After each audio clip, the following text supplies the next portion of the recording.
Once upon a time, in the land of Abinu, a childless couple, Nneoma and Ozoemena, walked home from their farm. As they treaded through the bush path, they heard the faint cries of a baby. Hidden beneath the leaves was a beautiful infant girl, her dark skin glistening under the sun. She had a peculiar birthmark on her arm, one that swelled like the eye of a storm. Nneoma hesitated, but Ozoemena, moved by compassion, carried the baby in his arms. "This is a sign," Ozoemena said. "The gods have blessed us with a child." They named her Akugo, meaning precious daughter of an eagle. They raised her as their own, but fate played a cruel trick. Shortly after, Nneoma conceived, and within years, she bore 3 sons. As her womb became fruitful, her heart hardened against Akugo. She no longer saw her as a blessing, but as an outsider. "She is just a slave," Nneoma would whisper to the village. "We found her in the bush, abandoned. Who knows where she comes from?" Her words spread, and soon, Akugo became a target for ridicule. The village children mocked her, and even her own brothers treated her with disdain. Yet, she bore it all in silence, her beauty and resilience shining through every trial. Every evening, she would sit by the river, whispering her dreams to the water, wondering if her true family ever searched for her. One day, a wealthy farmer named Dimpa sought laborers for his vast farmland.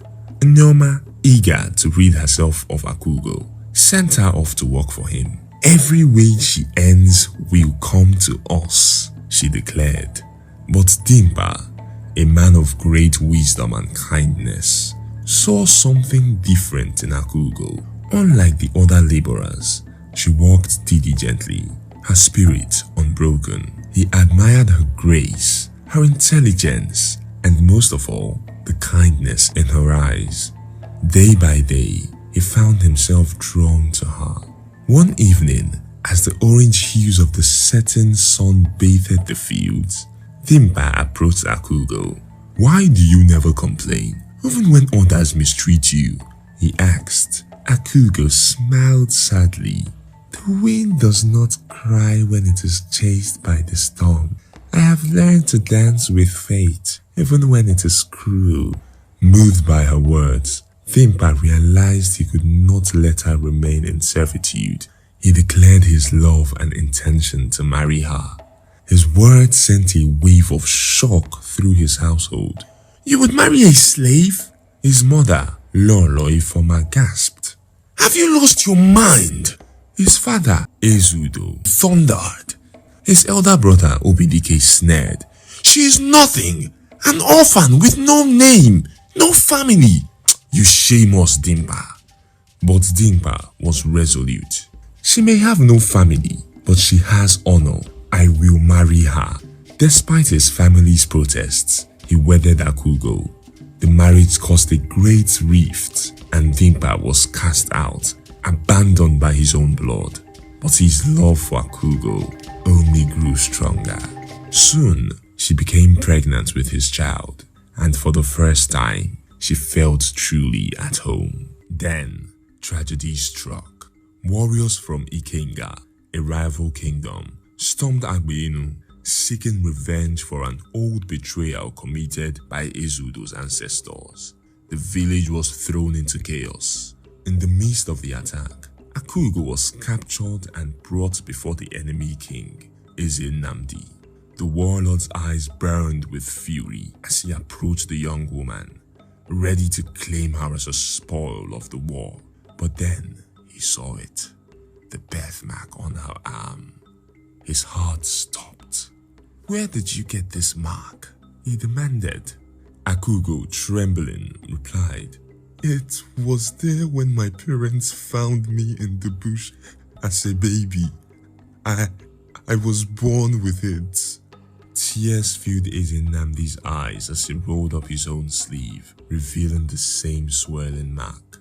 A gasp rippled through the warriors. "You are my daughter," he whispered. "The princess who was stolen from me years ago." Akugo's breath hitched. The truth unraveled before her. She was not a slave, not an orphan, but the lost daughter of Ikenga's king. In honor of his daughter's return, Ezenamdi called off the attack, and instead, a truce was formed. Agbenu and Ikenga became allies through Akugo's bloodline, but this victory was bittersweet. Ezudo, Lolo Ifoma, and Obidike had perished during the battle, their cruelty repaid by fate's hands. With no one left to rule, Dimkpa, now the husband of the lost princess, was crowned the new king of Agbenu. Akugo stood tall beside her husband, her once uncertain fate now sealed with glory. She had suffered, endured cruelty, and had risen above it all. The girl once scorned as a slave became a queen, binding two warring kingdoms in peace. And so, under the vast sky of Agbenu and Ikenga, where the wind carried whispers of old stories, her legend lived on, teaching generations that destiny, no matter how hidden, will always find its way home.